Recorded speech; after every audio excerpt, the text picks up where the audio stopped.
Knowledge ഫാക്ടറിയുടെ പുതിയൊരു വീഡിയോയിലേക്ക് എല്ലാവർക്കും സ്വാഗതം. അപ്പോൾ നമ്മൾ ഈ വീഡിയോയിൽ ഈ ആഴ്ചയിലെ ഏറ്റവും പ്രധാനപ്പെട്ട PSC വാർത്തകളെയും അപ്ഡേറ്റുകളെയും കുറിച്ചാണ് സംസാരിക്കാനായിട്ട് പോകുന്നത്. അപ്പോൾ എന്തായാലും ഇതുപോലുള്ള വീഡിയോസിനും അപ്ഡേറ്റ്സുകൾക്കും വേണ്ടിയിട്ട് ചാനൽ സബ്സ്ക്രൈബ് ചെയ്യാനും ബെൽ ബട്ടൺ എനേബിൾ ചെയ്യാനും മറക്കരുത് കേട്ടോ. അപ്പോൾ ഇന്നത്തെ വാർത്തയ്ക്കകത്ത് നമുക്ക് കുറച്ചധികം കാര്യങ്ങൾ പറയാനുണ്ട്. അതിൽ തന്നെ ആദ്യം പറയാനുള്ളത് നമ്മുടെ ശനിയാഴ്ച നടത്തിയിട്ടുണ്ടായിരുന്ന LDCയുടെ എറണാകുളം വയനാട് ജില്ലയുടെ എക്സ്പെക്റ്റഡ് കട്ട് ഓഫിനെ കുറിച്ചിട്ടാണ്. അപ്പോൾ നമ്മുടെ തൊഴിൽ വീതിക്കകത്ത് പറയുന്ന എക്സാമിനേഷന്റെ കട്ട് ഓഫ് എന്ന് പറയുന്നത് 58 മാർക്ക് മുതൽ 68 മാർക്ക് വരെയാണ് നമ്മുടെ LDC എറണാകുളം ജില്ലയുടെ അതുപോലെ തന്നെ വയനാട് ജില്ലയുടെ കട്ട് ഓഫ് ആയിട്ട് വരുന്നത്. ഇനിയിപ്പോൾ പരീക്ഷ എഴുതാനായിട്ടുള്ളത് ഒരൊറ്റ ഫേസ് കൂടി ഇനി നടക്കാനായിട്ടുള്ളൂ അല്ലേ? അത് നമുക്കറിയാന്നുള്ളതാണ്. ഒറ്റ ഫേസ് എക്സാമിനേഷൻ മാത്രമേ നടക്കാനായിട്ടുള്ളൂ. അപ്പൊ ഈ പറഞ്ഞ നമ്മുടെ എറണാകുളം വയനാട് ജില്ലയിലെ എക്സാമിനേഷൻ എഴുതിയ ആൾക്കാരുടെ എണ്ണം എന്ന് പറയുന്നത് 71.25% ആൾക്കാരാണ് എന്ത് ചെയ്യുന്നത്, ഈ പറഞ്ഞ ഫേസിനകത്ത് എഴുതിയിട്ടുണ്ടായിരുന്നത്. ഓക്കെ, അപ്പൊ ഇത്രയും കാര്യങ്ങൾ എന്ത് ചെയ്യുക, ഒന്ന് അറിഞ്ഞിരിക്കുക. നമ്മുടെ എറണാകുളം ജില്ലയിൽ എഴുതിയത് ഏകദേശം 81,039 പേരും വയനാട് ജില്ലയിൽ പരീക്ഷ എഴുതിയിട്ടുണ്ടായിരുന്നത് 29,225 പേരുമാണെന്നാണ് നിലവിലെ കണക്ക്. ഓക്കെ, അപ്പൊ ഈ പറയുന്ന LDC എറണാകുളം വയനാടുമായിട്ട് ബന്ധപ്പെടുത്തിയിട്ട് ഒരു അലിഗേഷൻ ഉണ്ടായിരുന്നു അല്ലേ? കേരള കൗമുദി പത്രത്തിനകത്ത് ഒരു വാർത്ത ഉണ്ടായിരുന്നു, നിങ്ങൾ അറിഞ്ഞതാണ്, ഞാൻ അതിനെക്കുറിച്ച് വീഡിയോ ചെയ്തതാണ്. PSCയുടെ ചോദ്യ പേപ്പർ തലേദിവസം സൈറ്റിൽ ചോർന്നു എന്നൊക്കെ പറഞ്ഞിട്ട് ഒരു വാർത്ത നമ്മുടെ കേരള കൗമുദിയിൽ ഉണ്ടായിരുന്നു. അപ്പൊ സ്വാഭാവികമായിട്ട് നമ്മൾ ഇത് കാണുമ്പോഴത്തേക്കും ആർക്കായാലും ഡൗട്ട് തോന്നും. കാരണം പരീക്ഷയുടെ അന്ന് തന്നെ അപ്ലോഡ് അല്ലെങ്കിൽ പരീക്ഷയുടെ അന്ന് സൈറ്റിൽ കണ്ട സാധനത്തിൽ 1 day ago എന്ന് പറഞ്ഞപ്പോൾ സ്വാഭാവികമായിട്ട് നമുക്ക് ഡൗട്ട് തോന്നും അല്ലെ? അത് ആർക്കായാലും ഡൗട്ട് തോന്നുന്നതാണ്. അപ്പൊ അതിന്റെ ഭാഗമായിട്ട് ഒരുപാട് വാർത്തകളും വീഡിയോസ് ഒക്കെ വന്നതിന്റെ ഭാഗമായിട്ട് കേരള PSC എന്ത് ചെയ്തിട്ടുണ്ടായിരുന്നു, അതിന്റെ ഒരു ക്ലാരിഫിക്കേഷൻ എന്ന നിലയിൽ തന്നെ അത് എന്താണ്, അങ്ങനെ വന്നതല്ല, അത് ഗൂഗിളിന്റെ പ്രശ്നമാണ്, അത് ഗൂഗിളിനെ അറിയിച്ചിട്ടുണ്ട് എന്നൊക്കെയാണ് എന്ത് ചെയ്യുന്നത് കേരള PSC ഈ പറയുന്ന PSCയുടെ ഈ ഒരു നോട്ടിഫിക്കേഷൻ അത് പറഞ്ഞിട്ടുണ്ടായിരുന്നു. അപ്പൊ ഇത്രയും കാര്യങ്ങള് 2 ദിവസമായിട്ട് നടന്നുകൊണ്ടിരുന്ന സംഭവ വികാസങ്ങളാണ് അല്ലെ? അപ്പൊ എന്തായാലും അടുത്ത വാർത്തയിലേക്ക് പോകാം. അതിനു മുന്നേ ഒരു പ്രധാനപ്പെട്ട ഒരു കാര്യം നിങ്ങളിലേക്ക് പറയാനുണ്ട്. മറ്റൊന്നുമല്ല, നിങ്ങൾക്കറിയാം നമ്മുടെ ചാനലിലെ നിലവിൽ ഇപ്പോൾ നമ്മുടെ ഫോഴ്സ് 2025 എന്ന് പറഞ്ഞിട്ട് ഒരു കോഴ്സ് ചെയ്യുന്നുണ്ട്. അപ്പൊ ഇതിനകത്ത് വരുന്നത് നമ്മുടെ CPO അടുത്ത ഇപ്പോ നിങ്ങളൊരു കാര്യം ശ്രദ്ധിക്കുക. നമുക്കറിയാം നിലവിലത്തെ CPOയുടെ നിയമനത്തിന്റെ കാര്യത്തിലൊക്കെ എന്താണ് ഇപ്പോ നിയമനത്തിന്റെ കാര്യത്തിൽ പ്രശ്നങ്ങൾ നടന്നുകൊണ്ടിരിക്കുകയാണ്. പക്ഷെ എന്നിരുന്നാലും 2025 എന്തായാലും CPOയുടെ എക്സാമിനേഷൻ ഉണ്ടാവും എന്നുള്ളതിൽ യാതൊരു ഡൗട്ടും ഇല്ല. CPOയുടെ ഉണ്ടാവും, അതുപോലെ തന്നെ എക്സൈസ് ഉണ്ടാവും, അതുപോലെ തന്നെ നമ്മുടെ ഫയർഫോഴ്സ് അതുപോലെ തന്നെ ബീറ്റ് ഫോറസ്റ്റ് ഓഫീസർ. അപ്പൊ ഈ പറയുന്ന 4 ഫോഴ്സ് എക്സാംസും 2025 നമ്മൾ പ്രതീക്ഷിക്കുന്നുണ്ട്. അപ്പൊ ഈ പറയുന്ന ഫോഴ്സ് എക്സാംസിന് വേണ്ടിയിട്ട് ഈ പറയുന്ന 4ന്റെയും സ്പെഷ്യൽ ടോപ്പിക്കുകളും അതിന്റെ നോട്ട്സ്, മെറ്റീരിയൽസ്, ക്ലാസ്സുകൾ, എക്സാം അടുപ്പിച്ചുള്ള മോഡൽ എക്സാംസ്, മോക്ക് ടെസ്റ്റുകൾ, പ്രീവിയസ് ഇയർ ക്വസ്റ്റ്യൻ പേപ്പർ വർക്കൗട്ടുകൾ, ഇതെല്ലാം ഉൾപ്പെടുത്തിക്കൊണ്ട് ഒരു കമ്പൈൻഡ് ബാച്ച് നമ്മൾ സ്റ്റാർട്ട് ചെയ്തിട്ടുണ്ട്. അതിന്റെ പേരാണ് ഫോഴ്സ് 2025. അപ്പൊ ഇതിലേക്ക് ജോയിൻ ചെയ്യാൻ താല്പര്യമുള്ളവർ താഴെ സ്ക്രോൾ ചെയ്യുന്ന നമ്പറിലേക്ക് 9961669272 ഈ നമ്പറിലേക്ക് വാട്സപ്പിൽ എന്ത് ചെയ്യുക, മെസ്സേജ് അയക്കുക. വാട്സപ്പിൽ ഫോഴ്സ് 2025 എന്ന് മെസ്സേജ് അയക്കുകയോ അല്ലാന്നുണ്ടെങ്കിൽ ഈ നമ്പറിലേക്ക് നിങ്ങൾ ഗൂഗിൾ പേയിൽ 999 രൂപയാണ് പേയ്മെന്റ്, 1 ടൈം പേയ്മെന്റ് ആണ്. അപ്പോൾ ഈ പേയ്മെന്റ് ചെയ്ത ശേഷം ഈ വാട്സപ്പ് നമ്പറിലേക്ക് നിങ്ങൾ എന്ത് ചെയ്യുക, അതിന്റെ സ്ക്രീൻഷോട്ട് അയക്കുക. നിങ്ങൾ അപ്പോൾ തന്നെ ഗ്രൂപ്പിലേക്ക് ആഡ് ചെയ്യുന്നതായിരിക്കും. അപ്പോൾ ആ ഗ്രൂപ്പിനകത്ത് നിങ്ങൾക്ക് ഈ പറയുന്ന എല്ലാത്തിന്റെയും മെറ്റീരിയൽസും കാര്യങ്ങളൊക്കെ അവൈലബിൾ ആയിരിക്കും.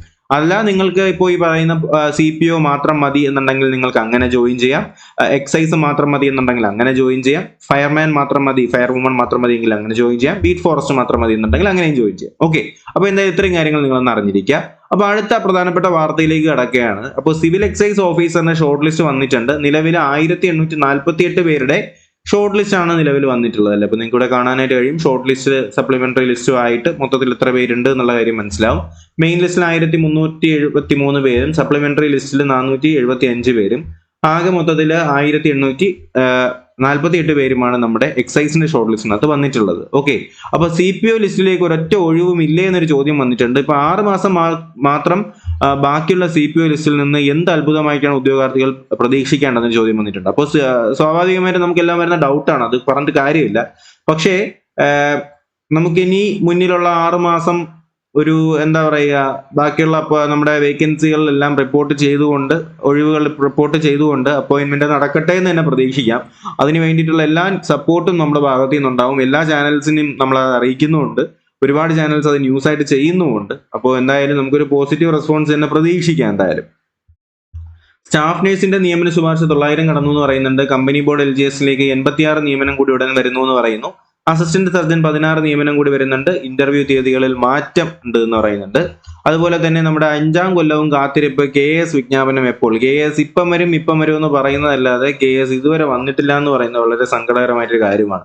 ആദ്യ വിജ്ഞാപനം വന്നിട്ട് 5 വർഷമായിട്ട്, ആദ്യ റാങ്ക് ലിസ്റ്റ് വന്നിട്ട് റദ്ദായിട്ട് 2 വർഷമായിട്ടും ഇതുവരെ KSലേക്ക് ഒരു അനക്കവും വന്നിട്ടില്ല എന്ന് പറയുന്നത് വളരെ സങ്കടകരമായിട്ടൊരു കാര്യമാണ്. അസിസ്റ്റന്റ് ഗ്രേഡ് 2ലേക്ക് 5 ചോദ്യങ്ങൾ ഒഴിവാക്കിയിട്ടുണ്ട്.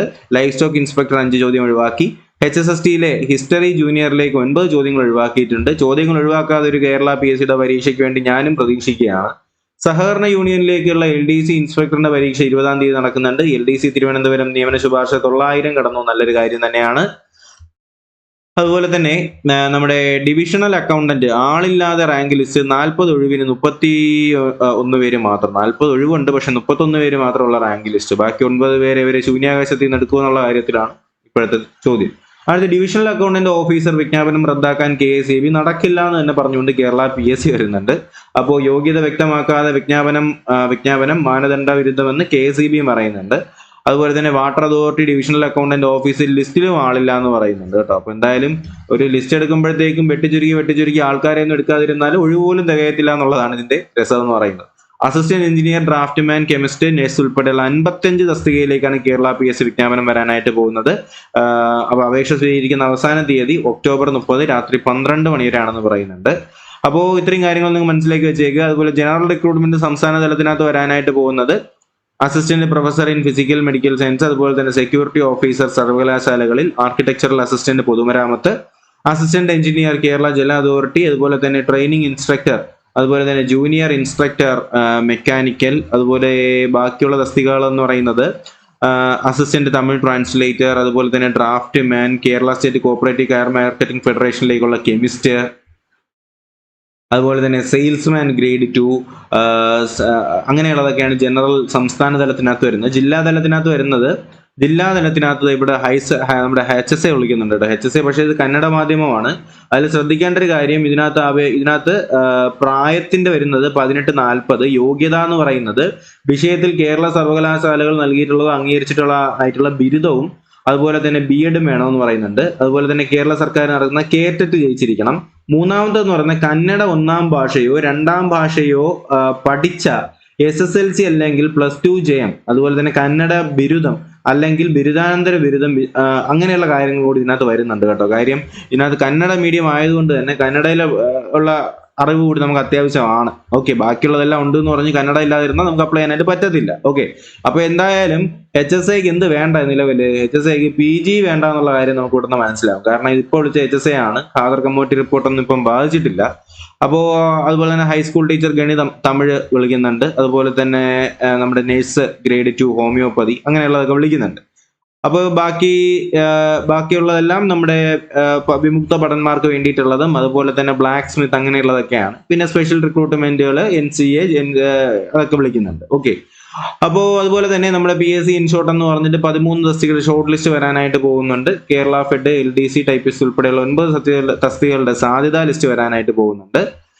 അതുപോലെ തന്നെ PSC ഈ ആഴ്ച നടത്തിയിട്ടുണ്ടായിരുന്ന പരീക്ഷകൾ, ഇന്റർവ്യൂകൾ, കാര്യങ്ങളൊക്കെ ഇതിനകത്ത് പറയുന്നുണ്ട്. PSC അഡ്വൈസ് അപ്ഡേറ്റ് എന്ന് പറഞ്ഞിട്ട് നമ്മുടെ staff nurse LDC Idukki, company board assistant LDC Kasaragod, VO പത്തനംതിട്ടയുടെയൊക്കെ അഡ്വൈസ് അപ്ഡേറ്റുകളും വന്നിട്ടുണ്ട്. അപ്പൊ ഇത്രയും കാര്യങ്ങളാണ് ഈ ഒരു ആഴ്ചയിലെ വാർത്തകളായിട്ട് പറയാനായിട്ടുണ്ടായിരുന്നത്. അപ്പൊ എന്തായാലും ഞാൻ ഒരിക്കൽ കൂടി ഓർമ്മിപ്പിക്കുകയാണ്, നമ്മുടെ ഫോഴ്സ് 2025 ബാച്ച് വളരെ ശക്തമായി തന്നെ മുന്നോട്ട് പോവുകയാണ്. അപ്പൊ ജോയിൻ ചെയ്യാൻ താല്പര്യമുള്ളവർ നമ്മുടെ CPO, അതുപോലെ തന്നെ fire force, excise, beat forest officer പരീക്ഷകൾക്കൊക്കെ വേണ്ടിയിട്ട് തയ്യാറെടുക്കുന്ന 2025ലേക്കുള്ള ഫോഴ്സ് +2 ലെവൽ ഉദ്യോഗാർത്ഥികൾ ആരെങ്കിലും ഉണ്ടെന്നുണ്ടെങ്കിൽ എത്രയും വേഗം തന്നെ ജോയിൻ ചെയ്യുക. നിങ്ങൾക്ക് വേണ്ടിയിട്ടുള്ള നല്ലൊരു അവസരമാണ് കേട്ടോ. അപ്പൊ എന്തായാലും വീഡിയോ ഇഷ്ടമെങ്കിൽ ലൈക്ക് ചെയ്യുക, ചാനൽ സബ്സ്ക്രൈബ് ചെയ്യുക, നിങ്ങളുടെ കൂട്ടുകാരിലേക്ക് എത്തിച്ചു കൊടുക്കുക. പുതിയൊരു വീഡിയോയും ക്ലാസ്സും ഒക്കെ ആയിട്ട് നമുക്ക് ഉടനെ തന്നെ കാണാം. അതിലേക്ക് എല്ലാവർക്കും bye, good bye, take care.